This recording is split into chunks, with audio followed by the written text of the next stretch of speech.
ಶಾಸಕ ಬಸನಗೌಡ ಪಾಟೀಲ್ ಕಾರಿಗೆ ಮುತ್ತಿಗೆ ಹಾಕಿ ಕಪ್ಪು ಬಟ್ಟೆ ಪ್ರದರ್ಶನ ಮಾಡಿರುವ ಘಟನೆ ವಿಜಯಪುರ ಜಿಲ್ಲೆಯ ಆಲಮೇಲ ಪಟ್ಟಣದಲ್ಲಿ ಸಂಭವಿಸಿದೆ.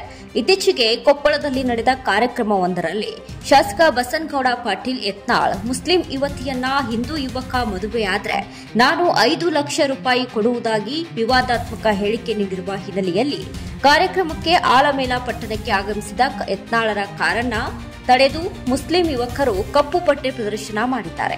ಈ ಕುರಿತು 5ರನ್ನ ಬಂಧಿಸಲಾಗಿದ್ದು ಆಲಮೇಲ ಪೊಲೀಸ್ ಠಾಣಾ ವ್ಯಾಪ್ತಿಯಲ್ಲಿ ಘಟನೆ ಸಂಭವಿಸಿದೆ.